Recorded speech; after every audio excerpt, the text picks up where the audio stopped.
Assalamualaikum warahmatullahi wabarakatuh.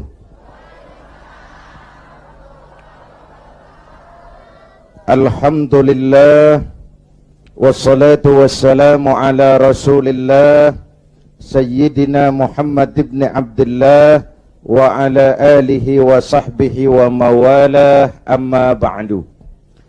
Para ulama yang saya muliakan, para pejabat baik sipil, TNI dan Polri, hadirin hadirat ma'asyiral muslimin yang berbahagia. Alhamdulillah malam ini kita dapat bertemu dan berkumpul di tempat ini mengikuti tabligh akbar yang diselenggarakan oleh DPC bekerjasama dengan GMK dalam rangka Maulid mensyukuri nikmat kemerdekaan. Hadirin yang saya hormati, apa hubungan Islam dengan kemerdekaan? Pertama, Islam telah memberikan sugesti, dorongan, semangat, rangsangan kepada orang-orang tua kita dulu untuk bangkit berjuang melawan penjajah. Islamlah agama yang mengajarkan bahwa cinta tanah air bagian daripada iman. Betul? Hubbul watan minal iman. Tanah air kita bukan Aljazair. Tanah air kita bukan Palestina, bukan Arab Saudi, bukan Yaman. Tanah air kita mencintai Indonesia juga bagian daripada iman. Yang datang menjajah kebetulan kafir. Ini cikal bakalnya nih. Yang datang menjajah kebetulan kafir. Bertemulah cinta tanah air dengan semangat jihad yang diajarkan agama. Maka bangkitlah para ulama dengan jamaahnya, kiai dengan santrinya, bahu-membahu bersama tentara berjuang melawan penjajah Belanda. Pernah lihat gambar Imam Bonjol? Pernah? Pakai sorban. Pakai apa? Kalau pakai sorban pasti bukan pendeta Shaolin. Pernah lihat gambar Pangeran Diponegoro? Bukan cuma pakai sorban, pakai gamis. Ketika Belanda dengan licik berhasil menangkap Pangeran Diponegoro, pengikut-pengikutnya termasuk Kiai Mojo, Kiai Maja, mundur ke pedalaman, membentuk kantong-kantong perjuangan. Berupa apa? Pesantren. Pesantren selain sebagai tempat menimba ilmu, juga merupakan kantong perjuangan untuk melawan penjajah. Yang berjuang memerdekakan Indonesia selain tentara, ulama dengan jamaahnya, kiai dengan santrinya, pejuang-pejuang nasionalis beragama Islam, tidak percaya sensus kubur pahlawan. Ibu bapak, saudara-saudara hadirin, malahan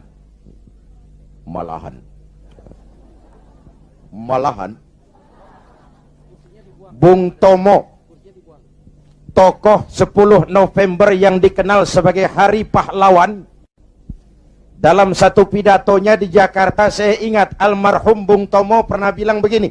Ini pidato Bung Tomo, saya ulang. Andai kata tidak ada kalimat takbir, ini ucapan Bung Tomo.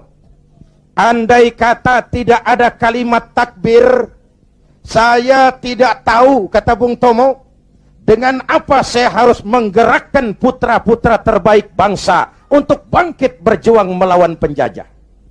Begitu Allahu Akbar, semangat jihad menggelora. Belanda kecil, mati tiket ke surga.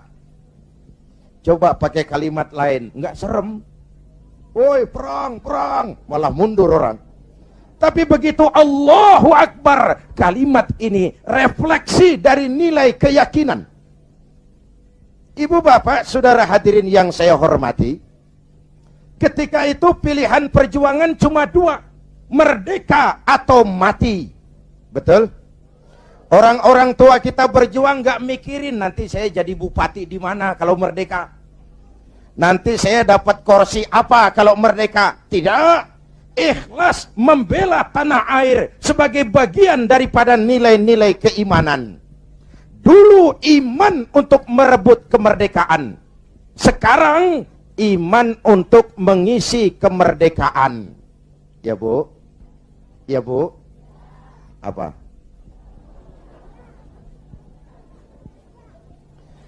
Kalau sekarang kita mensyukuri kemerdekaan, jangan pernah lupa kemerdekaan yang kita nikmati ini ditegakkan di atas keringat, air mata, darah, dan nyawa orang-orang tua kita yang mereka tidak sempat menikmati kemerdekaan negara ini. Jangan kotori darah mereka dengan togel, kata Ustadz tadi. Jangan kotori darah mereka dengan perbuatan tercela di atas republik tercinta ini. Jangankan adik-adik saya yang lebih muda, saya saja kalau ditanya, Saudara Zainuddin, apa jasamu dalam menegakkan kemerdekaan? Saya jawab, tidak ada.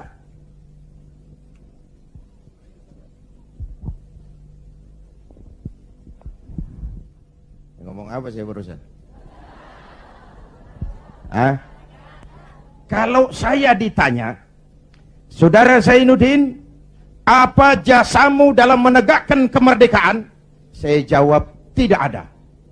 Kenapa? Karena tahun 45 saya belum keluar. Itu saya. Tapi saya harus tahu diri dong. Kalau sekarang saya bisa minum air kelapa, itu karena orang-orang tua saya sudah nanam pohon kelapa. Betul? Nih adik-adik kecil nih, pernah minum air kelapa enggak? Pernah nanam pohon kelapa? Enggak pernah. Kalau sekarang kita menikmati indahnya merdeka, jangan pernah lupa. Kemerdekaan ini bukan hadiah Belanda, bukan kado Jepang, tidak turun dari langit laksana turunnya embun di waktu malam. Kemerdekaan tidak muncul hanya dengan simsalabim abragadabra. Kemerdekaan ini keringat, air mata, darah, dan nyawa orang-orang tua kita. Ya Bu, ya Pak, syukuri dengan tahlilan kepada arwah para pahlawan. Agustusan ngiping sampai subuh. Tuh arwah para pahlawan gile, roh gua dijogetin.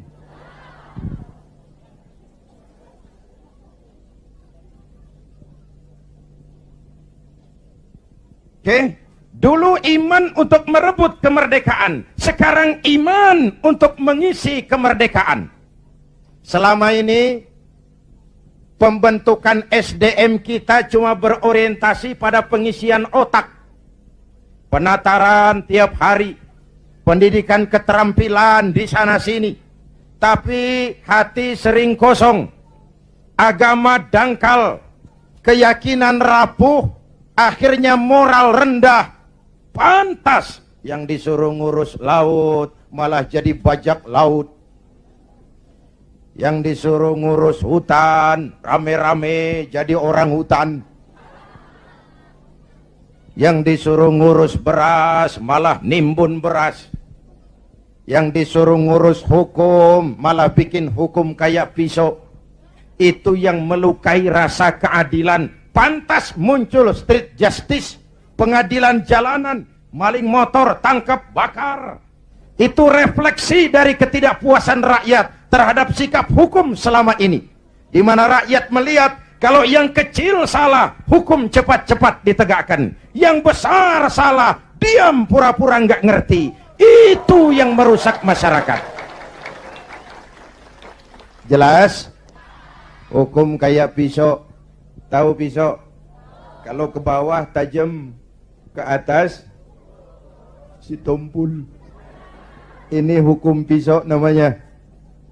Mudah-mudahan ke depan duet Bu Mega dan Pak Hamzah mampu menegakkan hukum dengan benar. Amin.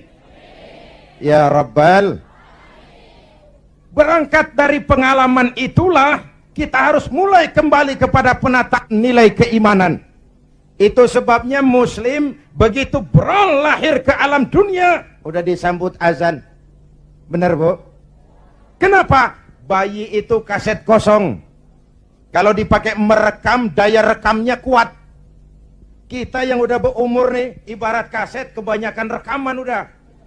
Nggak kusut juga lumayan. Ngapalin udah berat, kaset kusut. Bayi kaset kosong. Begitu beral hadir ke alam dunia, rekaman pertama yang menyentuh telinganya, lafzul jalalah. Allahu Akbar, Allahu Akbar. Rekaman pertama. Belum sempat dia dengar Ricky Martin. Belum sempat dia dengar Westlife. Yeah. Kok tahu? Ya tahu, gue kan Ustadz Gaul.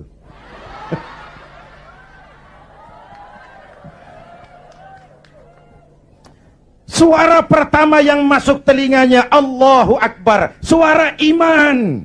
Ya Bu, itu artinya apa? Pesan pertama orang tua. Nak, kamu nanti boleh jadi tentara, tapi tentara beriman. Kamu boleh jadi polisi, asal polisi beriman. Jadi pejabat, pejabat beriman. Jadi pedagang, pedagang beriman. Jadi petani, petani beriman. Jadi nelayan, nelayan beriman. Jadi teknokrat, teknokrat beriman. Jadi seniman, seniman beriman. Jadi artis, artis beriman. Jadi maling. Nggak ada, mana ada maling beriman. Kalau iman landasannya insya Allah aman. Betul? Dengan mensyukuri nikmat kemerdekaan, ayo kita mengadakan recovery terhadap sikap mental selama ini. Berangkat lagi dari nilai keimanan. Jaga baik-baik, wariskan kepada anak-anak kita. Peristiwa kemarin, bulan kemarin, apa perubahan terjadi begitu cepat. Mulai dari digelarnya sidang istimewa, dicabutnya mandat Gus Dur, dikukuhkannya Bu Mega sebagai presiden, dipilihnya Pak Hamzah Has sebagai wakil presiden. Kalau kita berangkat dari nilai keimanan, maha benar Allah, wa tilkal ayyamu nudawiluha bainan nas. Hari itu kami putar di antara manusia. Ada saat datang, ada waktu pergi. Ada hari lahir, ada saat kembali. Ada waktu dilantik, ada saat menyerahkan jabatan. Hidup cuma nungguin giliran. Maka kalau lagi di atas berkuasa, jangan busung dada dan lupa daratan. Kalau lagi nyungsep di bawah, jangan putus asa dan protes Tuhan. Hei. Hei. Hei. Ayo tetap husnuzon, baik sangka kepada Allah. Hidup cuma nunggu giliran. Jabatan bukan lagi kekuasaan dan fasilitas. Jabatan sekarang kerja bakti, peras keringat, banting tulang, negara lagi sakit, ekonomi terpuruk, keutuhan bangsa dalam ujian, dan rakyat menunggu perubahan. Betul? Betul? Kalau jabatan cuma dianggap kekuasaan, kalau jabatan cuma dianggap fasilitas, biasanya itu maling timba. Hei. Hei. Ini jabatan titipan, harta titipan, ilmu titipan. Namanya titipan kan sebentar. Jangankan harta Pak, roh nih, roh yang menyebabkan kita hidup, itu sekedar hak guna pakai. Nggak punya sertifikat, bodong. Sekadar hak guna pakai. Kalau yang punya mau ambil, innalillahi wa inna ilaihi. Roh saja nggak bisa kita pertahankan, apalagi jabatan, apalagi harta, apalagi hidup ini. Hadirin yang saya hormati, hidup cuma nunggu giliran. Jelas? Jelas? Satu, hubungan Islam dan kemerdekaan. Yang kedua, Iya, saya cuma ngelihat jam. Reseh amat sih itu. Udah dengerin aja dah.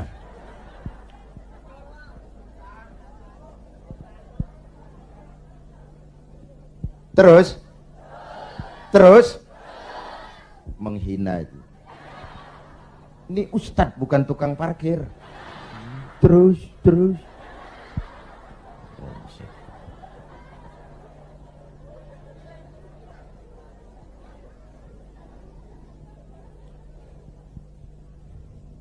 Yang kedua, setelah merdeka, kita mulai menata negeri ini, membentuk wawasan Nusantara dari Sabang sampai Merauke. Indonesia kita yang begini majemuk, begini beragam, disatukan oleh cita-cita membangun Indonesia ke depan. Agama yang memberikan dorongan ke arah lahirnya persatuan dan kesatuan adalah Islam. Ia membebaskan manusia dari ras diskriminasi. Dari mana ke orang datang, apa ke warna kulitnya, dari suku apa ke ia dilahirkan, kalau akidahnya sama, itu kan saudara kita. Benar? Semalam saya cerita nih, saya mau cerita, mau dengar nggak? Saya punya teman, Pak. Teman saya ini doktor dari Harvard University, Amerika. Kenalan sama saya pada waktu saya berada di San Francisco.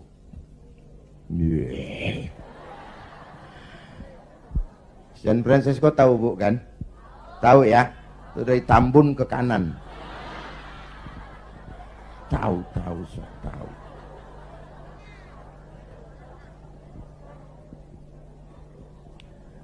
Satu hari teman saya si dokter ini bilang, orang Amerika, bule, Mr. Zainuddin, ya, saya kagum dengan negeri Anda Indonesia. Giliran saya kaget. Ada dokter dari Harvard. Harvard itu perguruan paling bergengsi di Amerika. Dia menyatakan kagum dengan Indonesia. Saya kaget. Loh, emangnya kamu sudah belajar tentang Indonesia ya? Sudah. Kenapa? You kagum dengan Indonesia, kenapa saya bilang? Indonesia negara Anda, Mr. Zainuddin, negara Anda besar. Dalam rangka mensyukuri kemerdekaan, kita bangga dulu jadi anak bangsa. Negara kita besar enggak? Masya Allah. Republik Indonesia kita ini 17.000 pulau. 17.000 pulau. Allahu Akbar. Itu belum termasuk Pulau Gadung dan Pulau Gebang. Tambah 2 kalau itu masuk.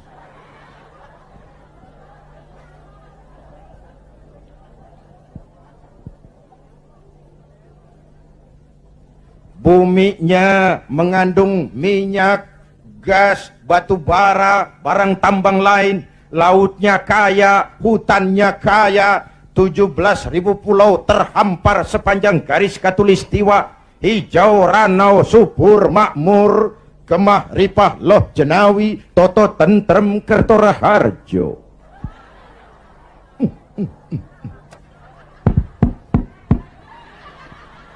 Negara besar. Sampai teman saya orang Arab lain lagi, dia bilang, "Inta Indonesia guys, Indonesia bagus. Saya bilang, bagus apanya, Arab? Indonesia negeri Anda subur. Tongkat ditanam jadi pohon. Namanya singkong. Tongkat ditanam jadi pohon. Kami pohon ditanam jadi tongkat. Mati tuh pohon.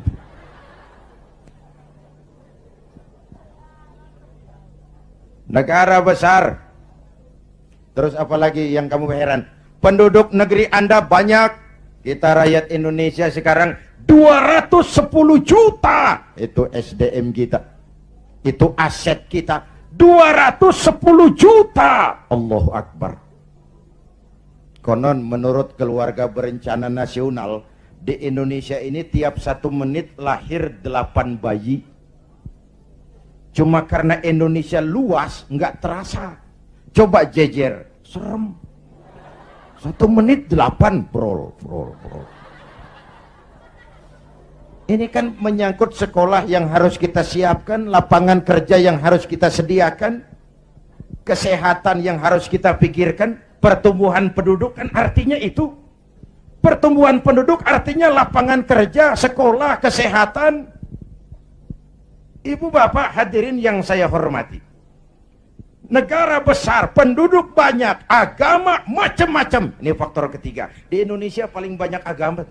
Selain Islam, ada Kristen, ada Hindu, ada Buddha, ada Shinto, ada agama Majusi, pengikut Zoroaster, ada agama Kaharingan di Kalimantan. Jawa Tengah masih banyak aliran kebatinan, kejawen, golongan eling. Yang penting percaya kepada Tuhan yang Maha Esa, berbudi luhur, berjiwa bersih, banyak-banyak bersamadi, menyadari tentang hakikat sangkan paraning dumadi, untuk mencapai manunggaling kaula Gusti.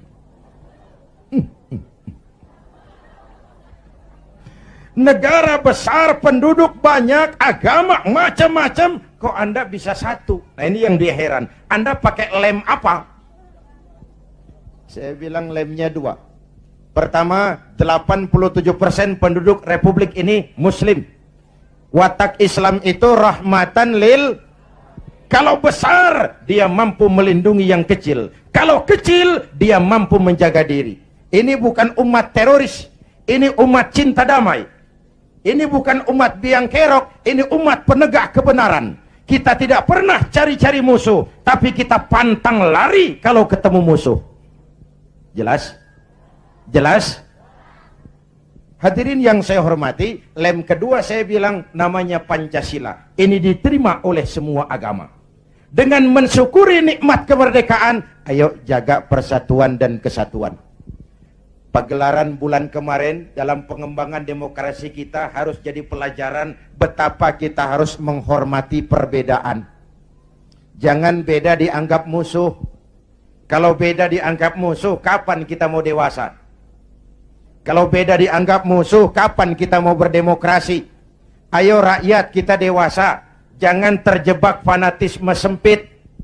Saudara senang Zainuddin, boleh. Fanatik sama Zainuddin, jangan. Kalau buat Pak Zainuddin benar atau salah, saya bela dengan darah saya. Goblok. Yang benar belain, yang salah dandanin. Kalau salah dibenerin juga, kita menjerumuskan orang namanya. Ya Bu? Ya Bu? Ayo rakyat kita objektif. Biar keluar dari dubur ayam. Kalau memang telur, ambil. Biar keluar dari dubur kiai, kalau kuning kabur. Jangan lihat kiainya, lihat yang merojol apaan. Akur? Akur? Ayo kita ambil pelajaran. Sekarang kalau para elit di atas masih suka pada bertengkar, kita rakyat nggak usah ikut-ikutan. Jadi penonton yang baik sajalah. Waktunya keplok. Namanya juga elit bang. Siang dia bertengkar, malam makan bareng di hotel. Kita di kampung udah pada ngasak golok. Urusan apa? Benar? Benar? Sebaliknya elit di atas juga kudu sadar dong.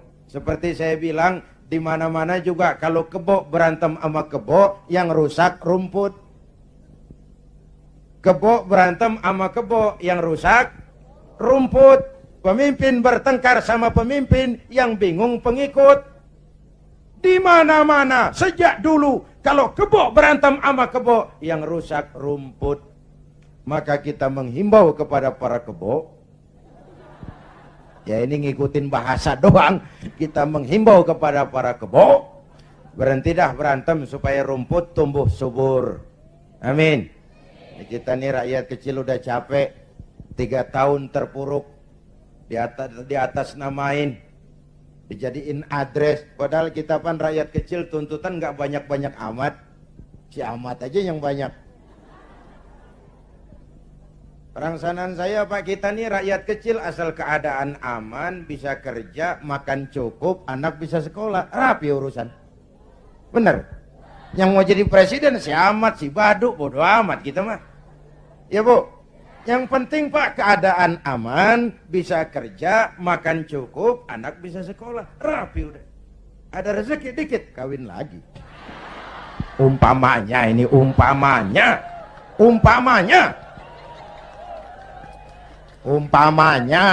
Saya bukan ngasih tahu, ngajarin.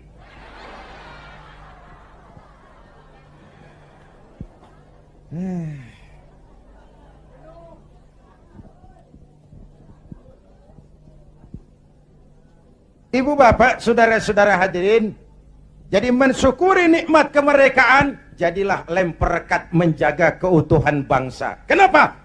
Keutuhan kita dalam ujian. Apalagi kemarin-kemarin kan istilah saya musim Pak Bendot. Kipas, angin. Tukang kipas gentayangan, tukang kompor lebih banyak daripada tukang lem. Angetin sono, sundut sini, panasin sono, bakar sini. Begitu kebakaran dia kabur, tepuk tangan, kita yang tekor.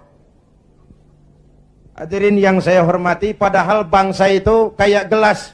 Ini contoh.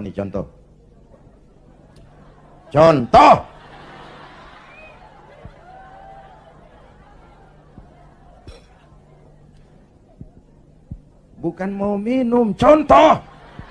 Usil aja, heran. Orang ngasih contoh kudu jelas. Contoh.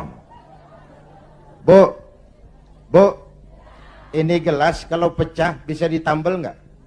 Nah, bangsa kayak gelas bang. Begitu pecah, nggak bakal bisa ditambal. Timur udah pisah dari Indonesia.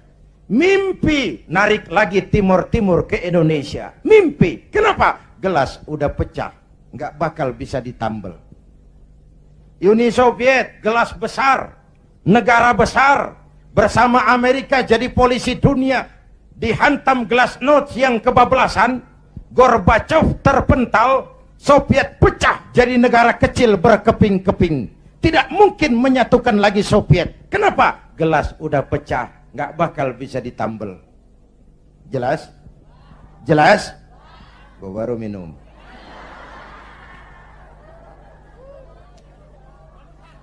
Ya bagaimana aja orang nyari akal lah.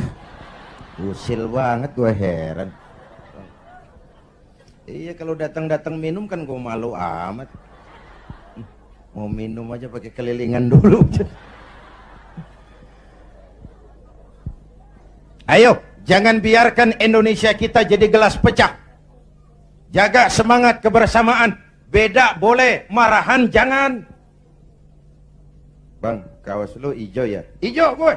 Temen kita kuning. Biarin kalau dia mau. Yang satu merah. Nggak apa-apa. Yang lain biru. Boleh. Lu lewat sono, gue lewat sini, yang satu lewat situ. Ntar kita ketemu di sono. Bisa nggak begitu? Cakep nggak urusan? Iya, jangan beda kaos merengut. Urusan apa? Jadi anggota DPR kagak, sama tetangga marah. Tekor kemana-mana. Ayo rakyat, kita dewasa, berpolitik dengan rasio, jangan dengan emosi. Kayak saya kan, sekarang saya ketua Dewan Pimpinan Pusat Partai Persatuan Pembangunan. Itu pribadi saya, nanti saya cerita kenapa saya gunakan hak politik saya. Tapi saya tidak akan memaksakan pendirian ini kepada hadirin. Itu resiko saya gunakan hak politik saya pulang kampung P3. Perkara saudara, terserah, saya menghargai pendirian saudara. Mau ikut saya, alhamdulillah. Mau pilih P3, silakan. Mau berjuang dengan yang gambarnya Ka'bah, boleh. Terserah aja itu sih. Namanya hak demokrasi, nggak boleh dipaksa-paksa dong, ya nggak?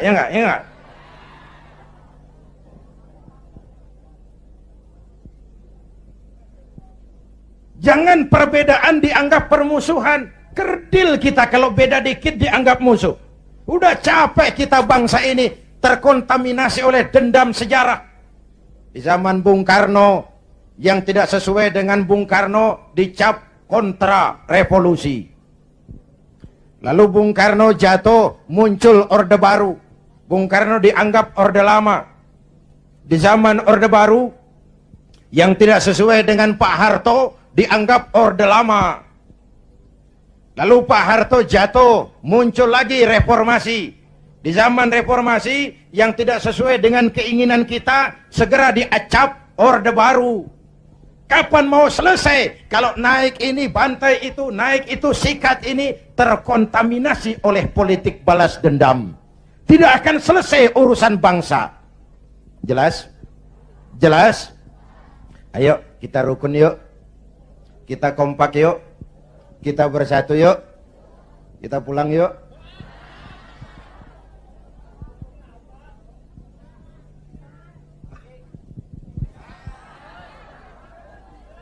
Sampai jam berapa nih? Jam 2. Jam 2. Lu ngundang apa ngontrak lu? Enak aja jam 2, jam 2.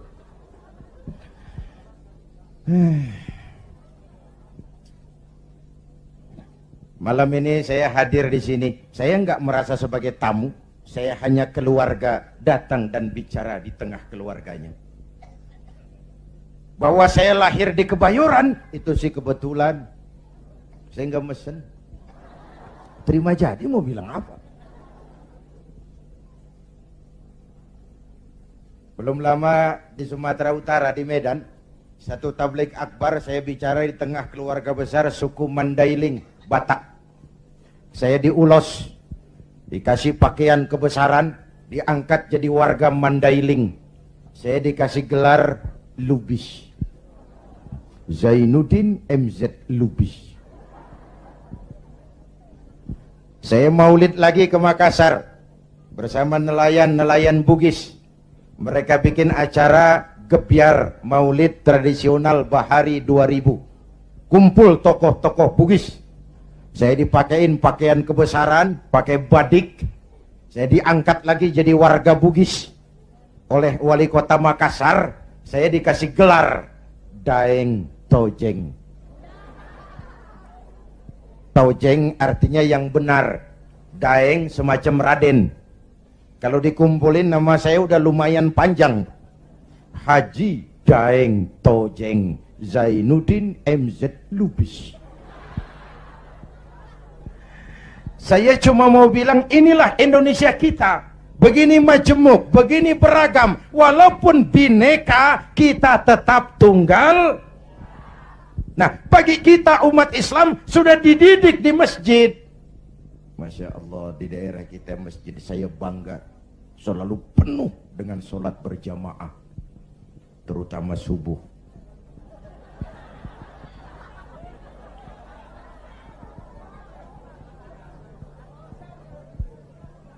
Saya tahu saya subuh sering lewat sini. Kalau udah subuh penuh sampai keluar, nggak ada yang masuk.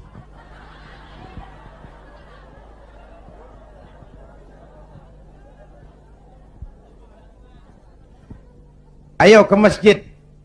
Pertama, siapapun masuk masjid, copot sandal, buka sepatu. Betul? Bicara demokrasi, mau bicara reformasi, mau bicara soal keadilan, rohnya satu. Jangan ada warga negara kelas 1 di Republik ini.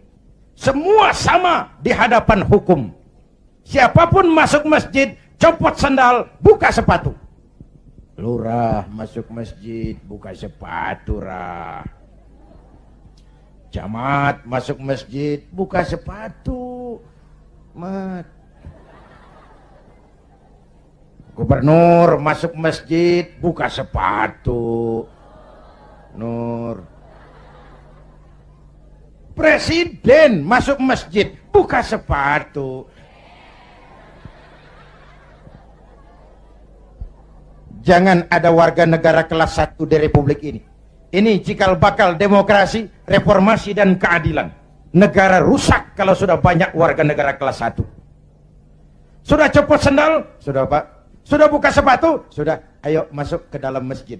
Kalau sudah masuk ke dalam, ibu bapak lihat. Yang datang dari sebelah kidul, madep ngulon, Bang. Yang datang dari sebelah timur, madep ngulon, Bang.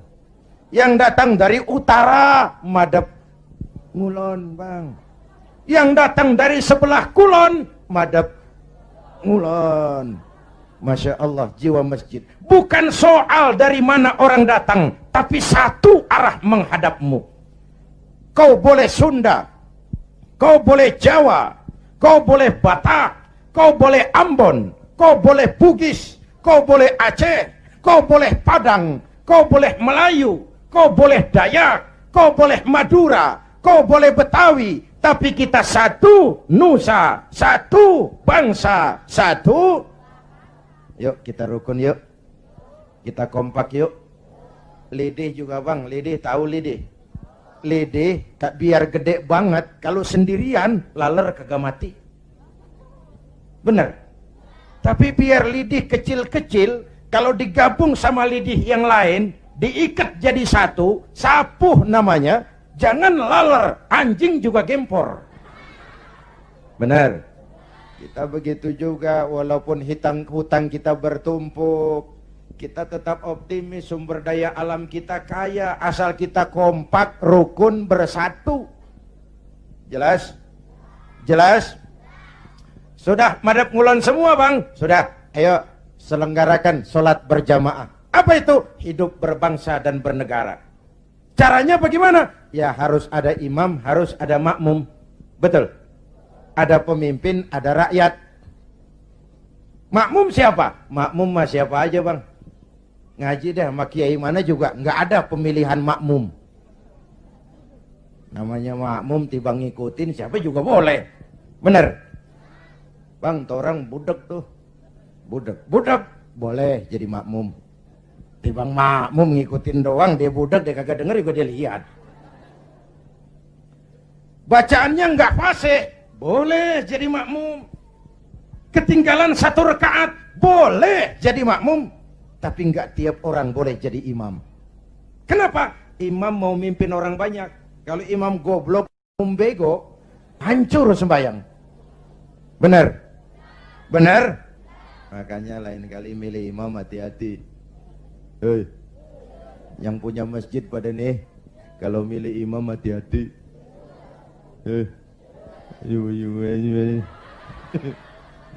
Saya pesan yang pada punya masjid, kalau milih imam hati-hati. Dulu pernah kejadian. Ini karikatur. Mau dengar nggak saya cerita?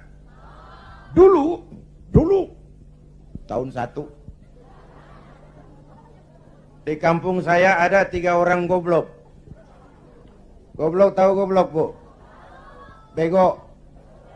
Bego tahu bego? Minum es ditiup. Dia kira ngebul panas kali.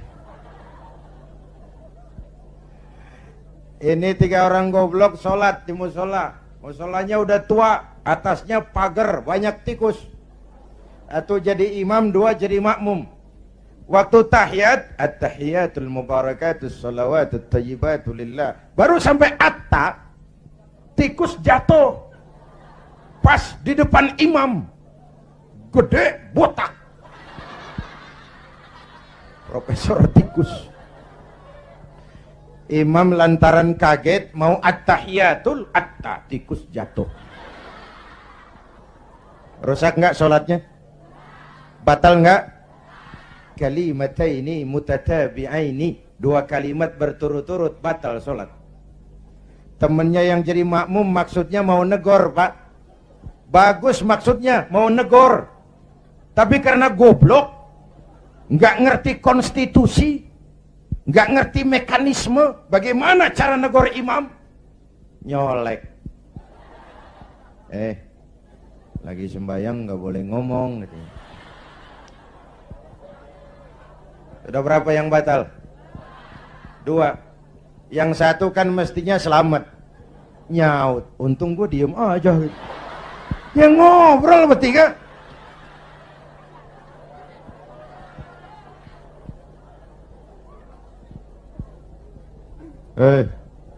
Nyari imam hati-hati.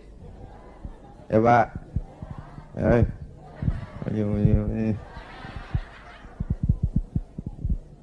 Itu sebabnya kalau sudah ada imam yang diajarin imam dulu. Pesan Nabi apa? Idza amma ahadukumun nas falyukhaffif. Kalau kamu jadi imam, ringankan solatmu, jangan terlalu panjang. Kenapa? Makmum nggak sama kekuatannya. Ada makmum yang tua renta, diri aja udah gemeter. Ada makmum yang punya darah tinggi, kalau sujud kelamaan palanya sakit. Ada makmum yang udah janji, habis sembahyang mau terima duit.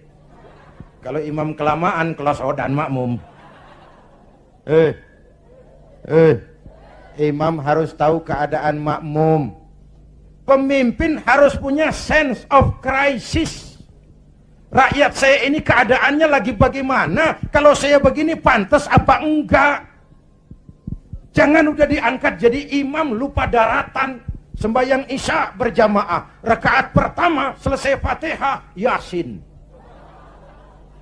Makmum ikut si ikut, nggak punya pilihan lain. Tapi hatinya kan ngedumel. Kata makmum, paling sekali ini gua sembahyang di sini. Gua kapok punya imam begini nih. Besok tobatin gua balik lagi. Hadirin yang saya hormati, begitulah kita mewujudkan semangat kebersamaan untuk Indonesia esok yang lebih baik dari hari ini. Amin. Ya Rabbal, mensyukuri nikmat kemerdekaan dengan semangat menjaga nilai-nilai kebersamaan, persatuan, kesatuan, kerukunan, dan kekompakan. Lalu yang ketiga, hubungan Islam dan kemerdekaan. Setelah merdeka, membentuk wawasan Nusantara, kita mulai membangun. Bung Karno menyebutnya pembangunan semesta berencana. Pak Harto menyebutnya pembangunan manusia seutuhnya. Apapun namanya, tapi ini refleksi dari keyakinan. Walaupun Indonesia bukan negara agama, tapi pasti Indonesia negaranya orang beragama. Maka orientasi pembangunan tidak cuma dunia, tapi juga akhirat. Betul? Ini semua nih calon-calon jenazah.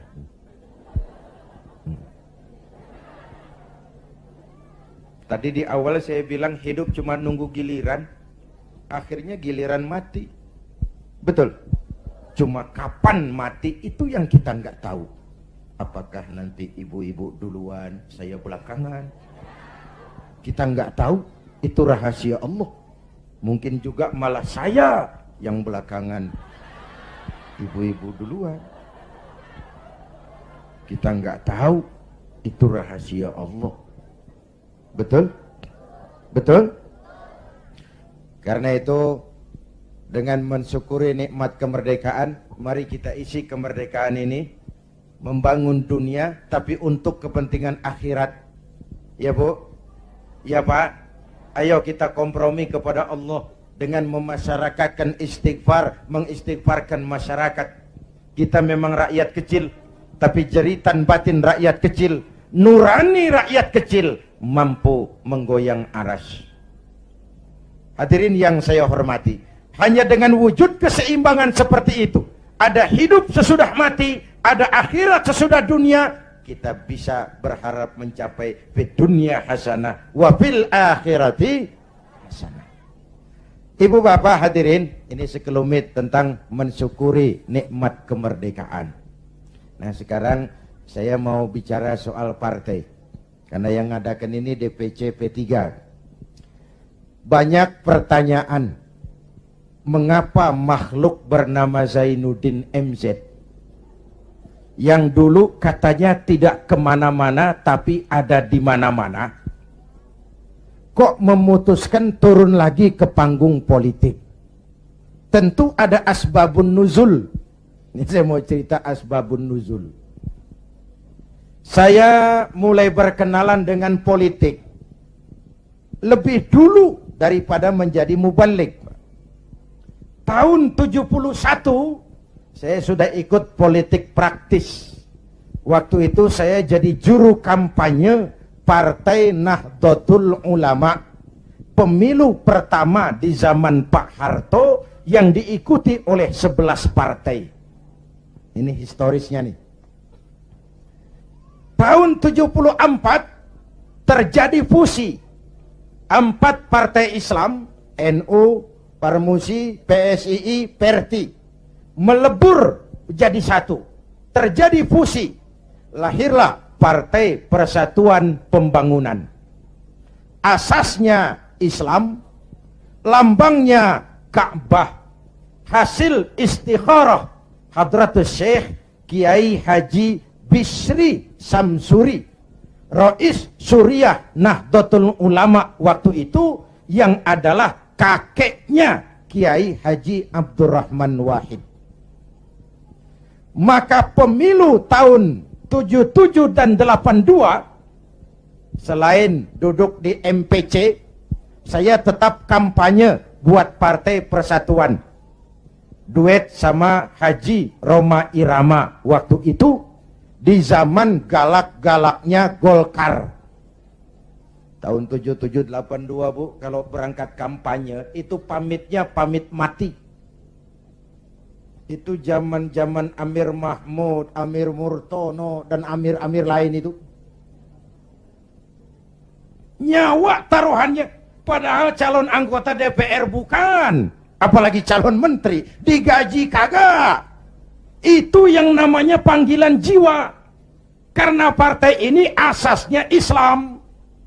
Tujuannya amar ma'ruf nahi munkar untuk kemaslahatan bangsa dan negara. Kenapa? Negara ini kan kayak kapal, Bang. Kapal laut. Orang naik kapal laut kelasnya nggak sama. Ada yang di dek kelas 1, kelas 2, ada yang kamarnya di bawah. Kalau yang dapat kamar di bawah perlu air, dia kudu ke atas.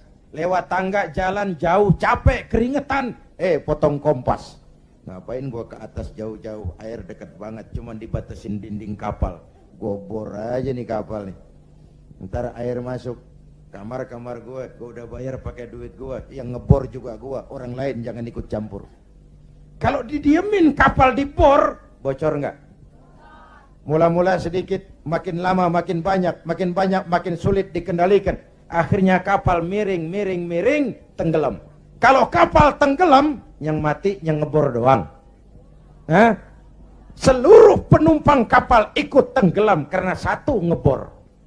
Negara kayak kapal, korupsi, KKN, maksiat, munkarot, kebatilan, kezoliman, ketidakadilan, itu ngebor. Ngebor kapal, bocorin kapal. Di masyarakat juga begitu, kadang-kadang temen ditegur ngotot. Biarin aja, yang mabok gue, yang beli minuman gue mabok di rumah gue, kenapa lu pusing? Yang judi gue, pakai duit gue, kenapa lu pusing? Yang zina gue, kenapa lu ribut? Iya, yang judi lo, yang mabok lo, yang zina lo, tapi judi, mabok, zina, maksiat, Mas. Kalau ini negeri kebanyakan maksiatnya, Allah marah, turun gempa bumi, yang mampus bukan elu doang, monyong.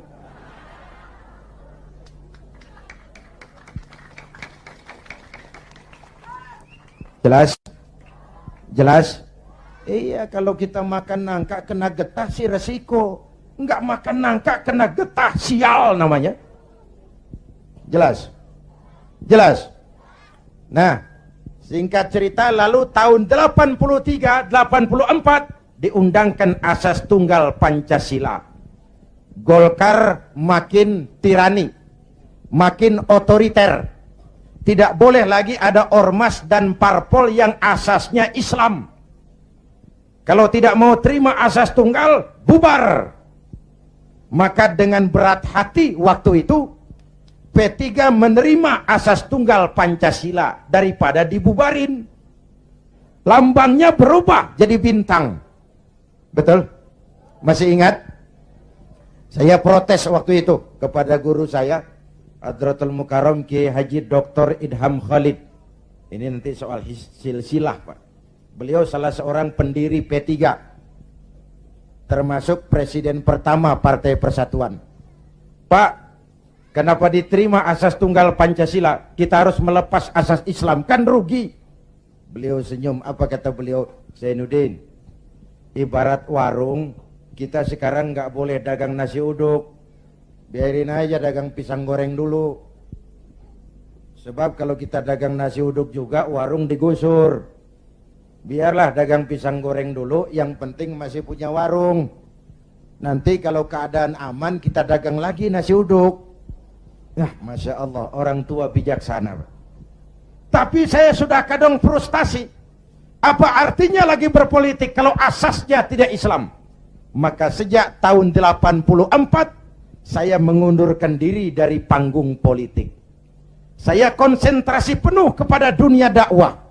Ketika itulah lahir prinsip, saya tidak kemana-mana, tapi saya ada di mana-mana. Itulah politik dakwah. Itu politik dakwah. Kenapa? Waktu itu Golkar kejam, Pak. Tidak boleh ada bunga indah tumbuh di luar istana. Tidak boleh ada bunga indah tumbuh di luar istana. Maka saya harus ngatur strategi supaya saya bisa dakwah ke sana dan kemari. Saya lahirkanlah prinsip tidak kemana-mana, tapi ada di mana-mana. 97, ini cerita singkat. Mulai terjadi krisis moneter. Rupiah kita anjlok, dolar naik ke langit. Ya Bu? Ya Bu? Dari 2.500 dolar sampai 17.200, bagaimana nggak kolab? Akibat krisis moneter muncul yang lebih makro, krisis ekonomi.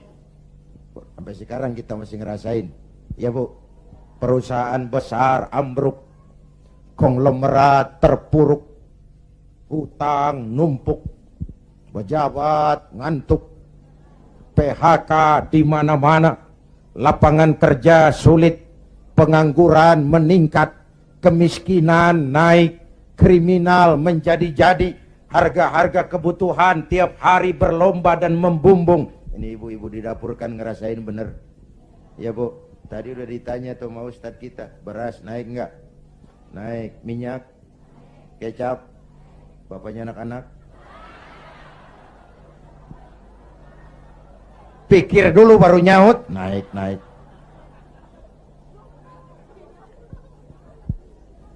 Biaya hidup makin tinggi, beban hidup makin berat. Masya Allah, di Jakarta Bang sekarang kencing aja gope.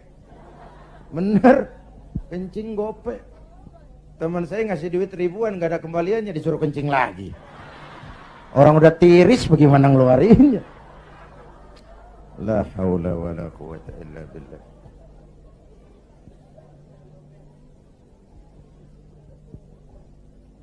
Akibat krisis ekonomi muncul yang lebih mengerikan, krisis kepercayaan. 97. Reformasi bergulir, mahasiswa turun ke jalan, Pak Harto lengser. Ini turunnya Pak Harto, Pak Bu, saya punya dua catatan penting. Pertama, betapa besar arti kepercayaan. Ini kan PDIP sama P3 lagi dapat kepercayaan. Jadi orang nomor 1 dan nomor 2 di Indonesia. Nyari kepercayaan berat, menjaga kepercayaan lebih berat. Kalau dipikir-pikir, Pak Harto kok bisa turun? Apa nggak punya duit? Banyak.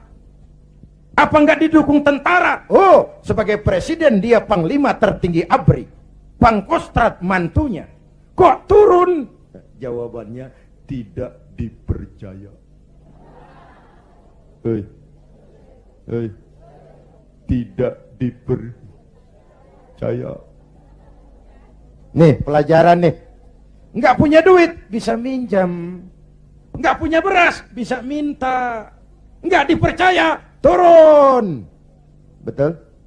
Luar biasa kepercayaan itu. Ibu-ibu dari sore mau duduk besini, nggak minum, nggak makan, kan karena percaya sama saya. Bener? Entah lu nggak percaya, gua bacok. Bener Bu, kepercayaan penting. Orang kayak Saddam Hussein, orang kayak Muammar Gaddafi, orang kayak Fidel Castro, secara ekonomi diembargo habis-habisan oleh Amerika, dikucilkan dari pergaulan internasional.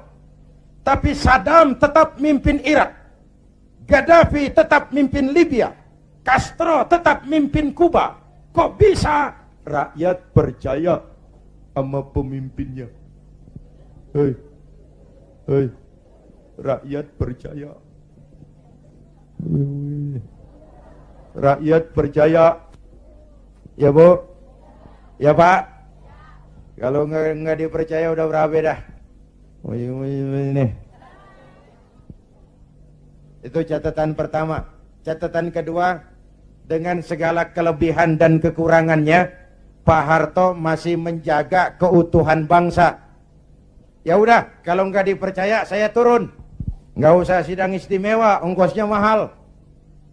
Pak Harto juga nggak nakut-nakutin rakyat. Ntar kalau saya turun Jawa Tengah merdeka. Enggak. Pak Harto juga nggak ngumpulin pendukung. Kalau mau masih banyak pendukungnya. Tapi keutuhan bangsa lebih penting daripada kepentingan pribadi. Itu sosok negarawan. Jelas? Turun Pak Harto, naik Pak Habibie. Habibie ini menurut saya the right man in the wrong time. Pemimpin yang baik tapi muncul pada waktu yang salah. Kenapa? Pak Habibie berhasil menekan dolar dari 17.000 ke 6.000. Itu prestasi ekonomi. Orangnya demokrat, kalau dihujat senyum. Dia masuk gedung DPR, dia senyum. Waktu laporan pertanggungan jawabnya ditolak oleh DPR dengan suara beda cuman puluhan, apa komentarnya? Sambil senyum dia bilang, it's over. Kalau laporan saya ditolak, selesailah saya sampai di sini. Dia tidak maju lagi sebagai calon presiden, padahal masih punya hak mencalonkan diri. Kenapa? Itu namanya tahu diri. Kalau orang udah kagak demen, udah. Muka badak.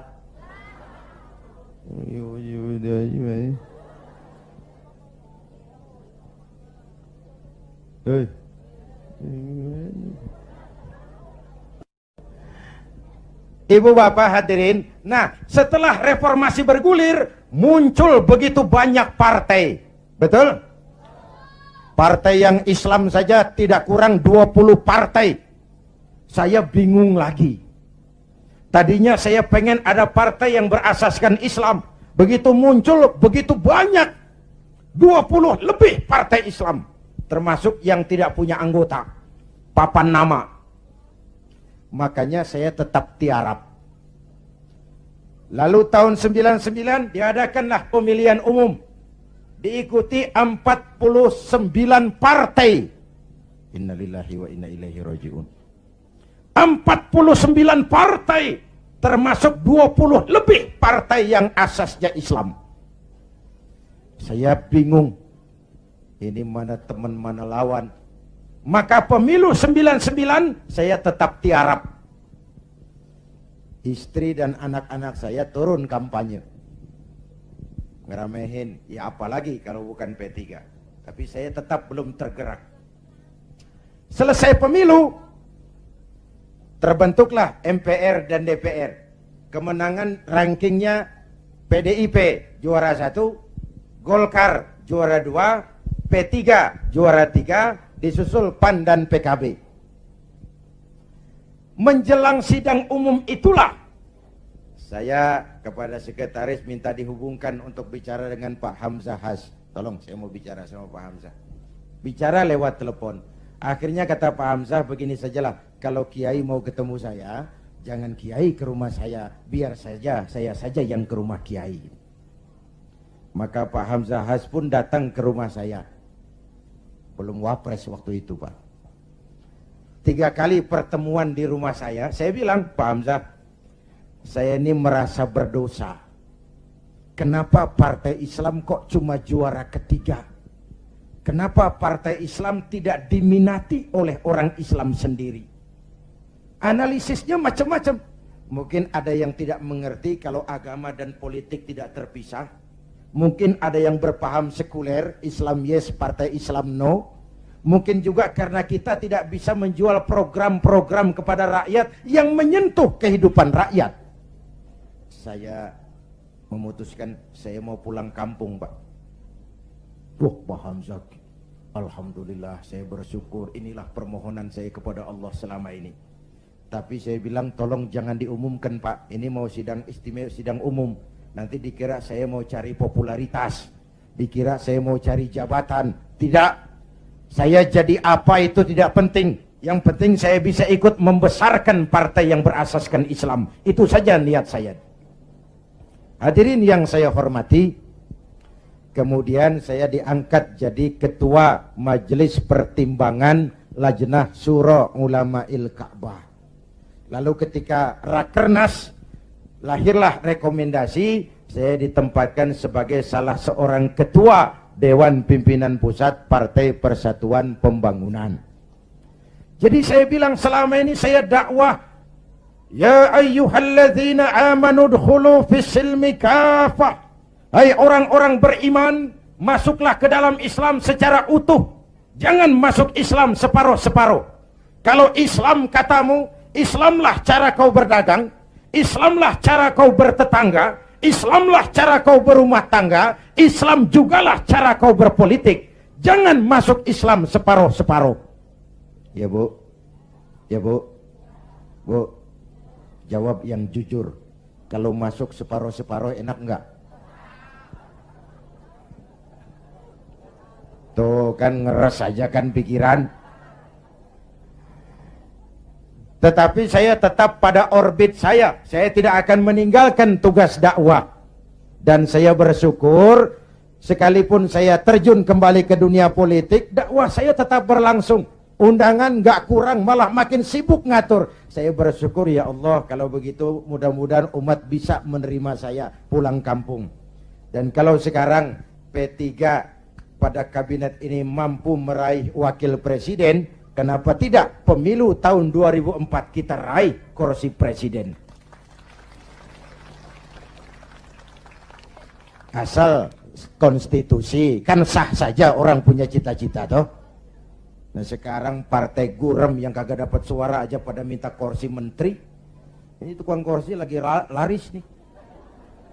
Partai gurem yang kagak dapat pemilih pakai minta kursi juga, emang urusan apa?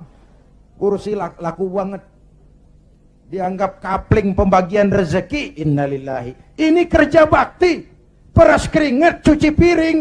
Negara lagi bangkrut, Indonesia lagi sakit, Ibu Pertiwi meratap berlinang air mata. Kalau cuma pada mau cari rezeki, maling tembak lagi tuh.